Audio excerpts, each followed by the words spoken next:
So hello CMA students, जैसा हमने last video में अपने स्टूडेंट से रिक्वेस्ट किया था कि जिन लोगों ने भी अभी सीएमए क्लियर किया है वो अपना एक्सपीरियंस न्यू कमर जो स्टूडेंट्स हैं उनके साथ शेयर करें, चाहे वो रैंकर हैं और चाहे वो एवरेज स्टूडेंट है, क्योंकि हर तरीके का एक्सपीरियंस आपके लिए बड़ा मायने रखता है। तो इसी सीरीज में आज हमारे साथ हैं सीएमए लोकेश सैनी। तो सबसे पहले हम आपका स्वागत करते हैं लोकेश, और थैंक यू कि आप हमारे बुलाने पे यहाँ पे आए। थैंक यू सर, मैं भी आपका बहुत आभारी हूँ कि आपने मुझे इस लायक समझा और मुझे आपके चैनल पे बुलाया। तो चलिए शुरू करते हैं हम लोकेश के साथ उनकी सीएमए जर्नी का एक्सपीरियंस। तो लोकेश, सबसे पहले आप हमें ये बताइए कि आपको इस कोर्स के बारे में पता कैसे चला, क्योंकि मोस्ट ऑफ द केसेस में होता है कि सीए और सीएमए के अंदर एक कन्फ्यूजन बना हुआ रहता है। तो आपको कैसे पता चला कि सीएमए एक कोर्स और बढ़िया कोर्स है? तो सर, मुझे सीए और सीएमए में दोनों में कन्फ्यूजन थी, लेकिन पड़ोस में हमारी दीदी रहती है तो उन्होंने मुझे बताया, सजेस्ट किया कि आप सीएमए करो, मैं भी कर रही हूँ तो मैं आपको प्रॉपर गाइडेंस दूंगी। तो इसीलिए फिर मैंने सीएमए स्टार्ट किया। ओके, तो जब आपने सीएमए स्टार्ट किया तो क्या आपको कुछ एक्सपेक्टेशन थी कि आपने कुछ सोचा था कि ये जर्नी कैसे रहने वाली है, ये आसान सफ़र होगा, ये मुश्किल होगा? ऐसा कुछ था आपके माइंड में, एक परसेप्शन था कि कैसा ये सफ़र रहेगा? हाँ सर, मुझे कई गलतफहमी थी। मुझे लगता था कि बीकॉम जैसे इतनी सरल होती है कि 1 वीक में पढ़ के अपन पास हो जाते हैं, तो मुझे भी बीकॉम की जैसा लग रहा था। पर जब मैं इसमें एंटर किया तो इतना बड़ा सिलेबस देख के सब दूर हो गया। फिर पता चला कि हाँ, इसमें एफर्ट्स तो लगेंगे। या राइट, देखिए इस प्रोफेशनल एग्जाम कोई भी हो, एफर्ट तो उसमें लगता ही है, राइट, और उसके अकॉर्डिंग हमें मेहनत भी करनी पड़ती है। चलिए, तो फिर आपने जब ये सीएमए जर्नी स्टार्ट करी तो क्या आपने फाउंडेशन से एंट्री करी या अब ग्रेजुएशन के जरिए इंटरमीडिएट से एंट्री करी? तो आपका एंट्री लेवल इसमें क्या रहा और उसका एक्सपीरियंस कैसा था? तो सर, मैंने इसमें डायरेक्ट एंट्री ली थी क्योंकि मैं बीकॉम पहले ही कर चुका था। फिर मैं डायरेक्ट एंट्री लेके सीए इंटरमीडिएट में डायरेक्ट आया था।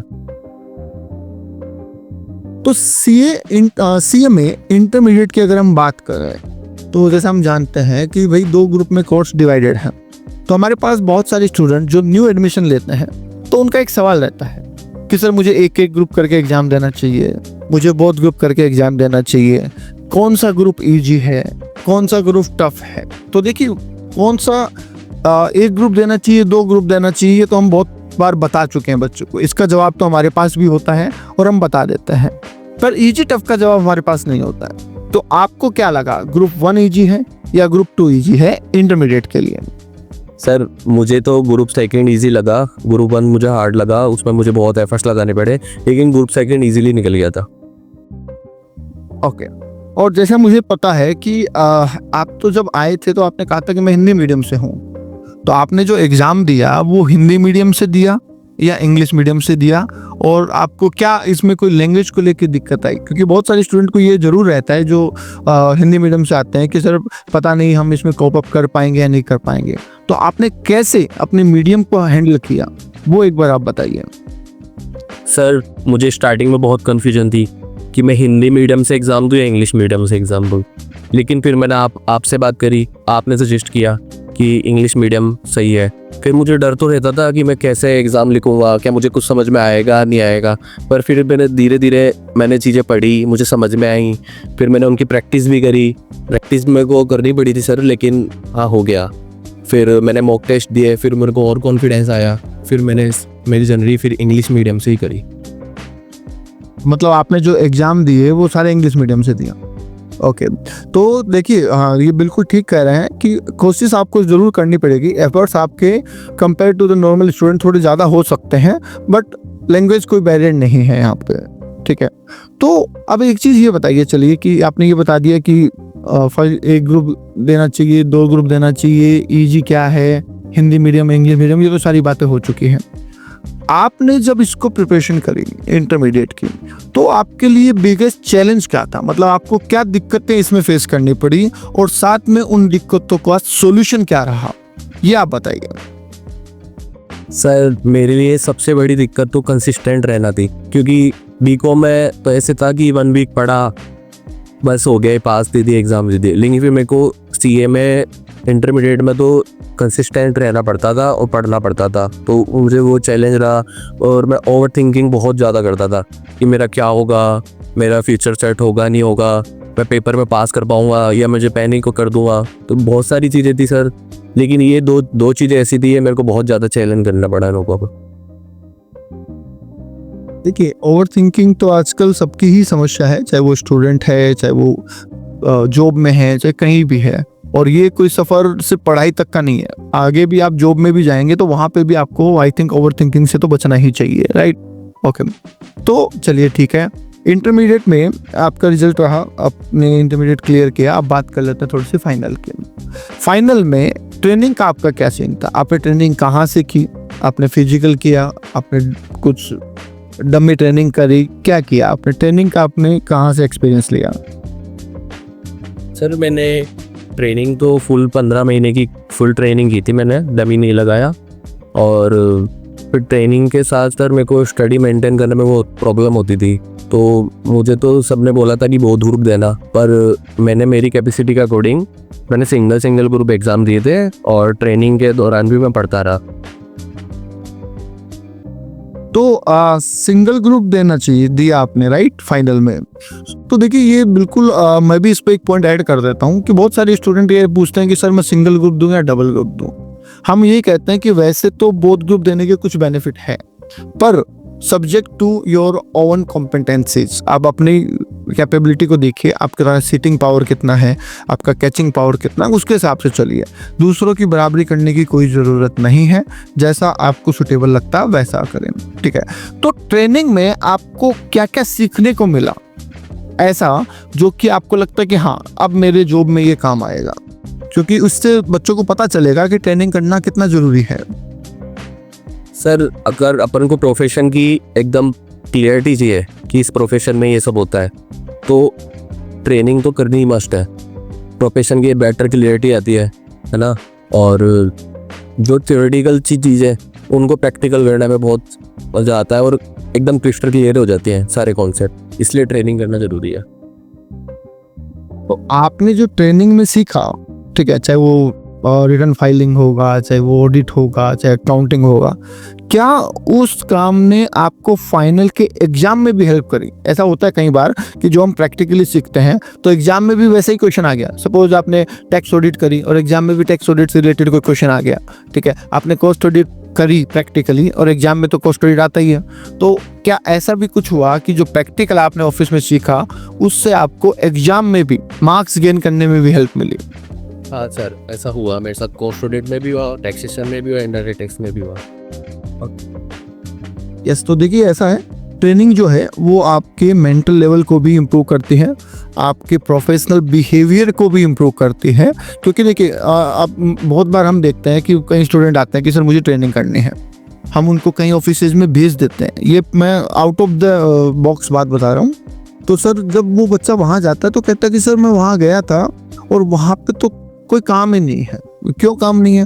बोले सर मैंने कुछ काम मुझे बताया, मैंने वो काम किया, फिर 2 घंटे में बैठा रहा, कोई काम नहीं था। फिर कुछ काम किया, फिर थोड़ी देर में बैठा रहा। तो देखिए कॉन्टिन्यूसली किसी भी ऑफिस में काम हो ऐसा कोई ज़रूरी नहीं है। पर ऑफिस में बैठना कैसे है, रिएक्ट कैसे करना है, कस्टमर आए तो उसके साथ बात कैसे करनी है, ये भी अपने आप में सीखने की चीज़ होती है जो आपको कंटिन्यूसली ट्रेनिंग करने से ही सीखने को मिलेगी, राइट? चलिए, तो फाइनल में, अच्छा फाइनल की बात करें तो ट्रेनिंग आपकी हो गई, फाइनल में आप पहुंचे, तो फाइनल में क्या लगता है आपको? फाइनल इंटर से इजी है या इंटर से टफ है? तो मतलब फाइनल का जो स्टडी है वो कैसा है compare to the CMA intermediate? Sir औरों का तो मुझे नहीं पता, लेकिन मेरे को सीएमए फाइनल में बहुत ज़्यादा एफर्ट्स लगाने पड़े। सीएमए इंटरमीडिएट जैसा था वो हो गई जर्नी, लेकिन मेरे को सीएमए फाइनल में बहुत ज़्यादा एफर्ट्स लगाने पड़े। ग्रुप थर्ड में भी मेरे को बहुत ज़्यादा पढ़ाई करनी पड़ी, सबसे ज़्यादा मैंने उसमें ही पढ़ाई करी थी और 3-4 बार मैंने पर सब्जेक्ट का रिवीजन भी किया था।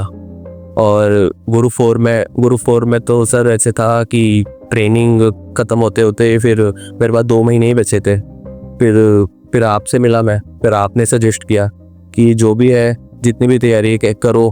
फिर मैंने उन लास्ट 2 महीने में भी बहुत ज़्यादा एफर्ट्स लगाए और बहुत पढ़ाई करी, फिर जाके मेरा ग्रुप निकल गया पूरा। वेरी गुड, बहुत बहुत अच्छे कि आपने 2 महीने में तैयारी करके ग्रुप निकालना बहुत मुश्किल चीज़ होती है, पर आपने इतना किया, ये बहुत अच्छी बात है। पर फिर भी मैं जो भी वीडियो देख रहे होंगे उनको कहूँ कि भाई आप अपनी कैपेबिलिटी के हिसाब से चलिए। आप ऐसा मत सोचिए कि इन्होंने 2 महीने में कर लिया मैं भी कर लूँगा, और ये भी मत सोचिए कि इन्होंने 2 महीने में किया मैं नहीं कर सकता, आप भी कर सकते हैं। तो आप अपने आप को देख लीजिए, आपको लगता है कि मैं कर सकता हूँ तो डेफिनेटली आप करिए, और आपको लगता है कि मेरे से नहीं होगा तो आप टाइम लेके करिए। बेवजह का डिप्रेशन नहीं लेना है कि सर मैंने बिना तैयारी के एग्ज़ाम दे दिया, मैं रह गया। ठीक है, कारण एग्ज़ाम देना है तो फिर फुल एफर्ट्स के साथ देना है, ऐसा नहीं कि ऊपर ऊपर से मैं देख लेता हूँ और एग्ज़ाम दे देता हूँ, ऐसा कुछ नहीं करना है। चलिए, तो लोकेश, अब आपका रिजल्ट आ चुका है, आपके नाम के आगे CMA लग चुका है। तो फाइनली जब आपका रिजल्ट आया तो हमने एक वीडियो भी देखा था आपका, तो जो आपका फैमिली रिएक्शन था वो भी हमें देखने को मिला। तो आपके अंदर क्या चल रहा था जब आपका रिजल्ट आया, तो उस टाइम आपके अंदर क्या फीलिंग्स आ रही थी?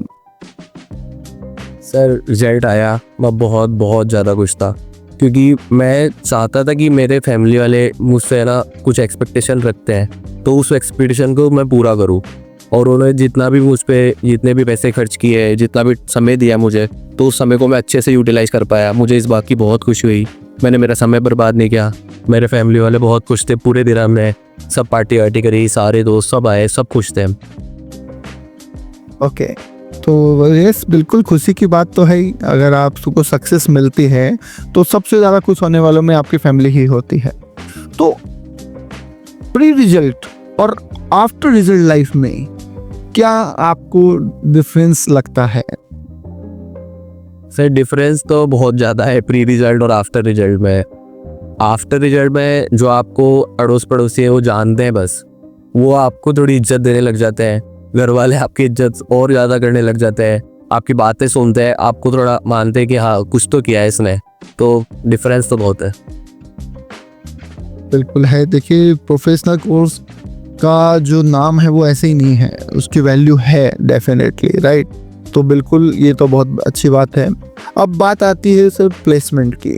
तो अभी आपकी तैयारी चल रही है प्लेसमेंट को लेके, अब प्लेसमेंट की आप तैयारी कर रहे हैं।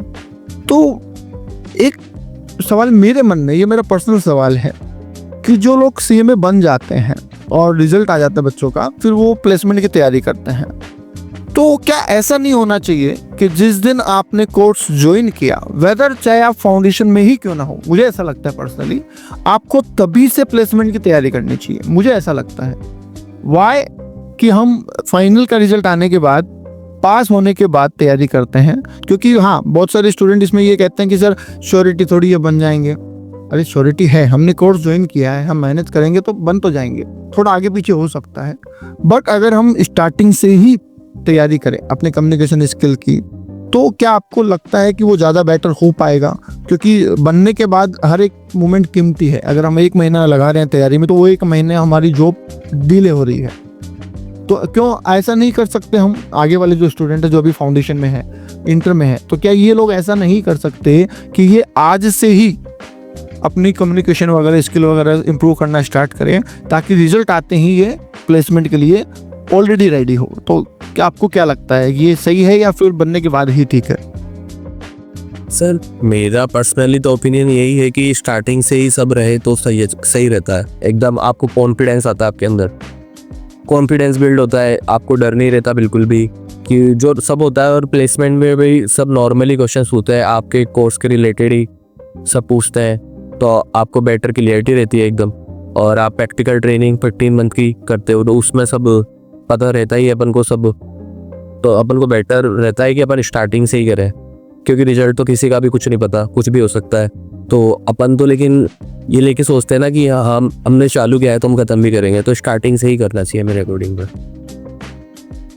जी बिल्कुल। तो बहुत बढ़िया लगा आपके साथ, आज बहुत सारी चीज़ें हमें भी सीखने को मिली और स्टूडेंट्स को भी काफ़ी चीज़ें सीखने को मिली होगी। तो आज के सेशन में हम इतना ही रखते हैं। एक बार फिर से आपका बहुत बहुत धन्यवाद लोकेश, जो आपने टाइम निकाला। Thank you.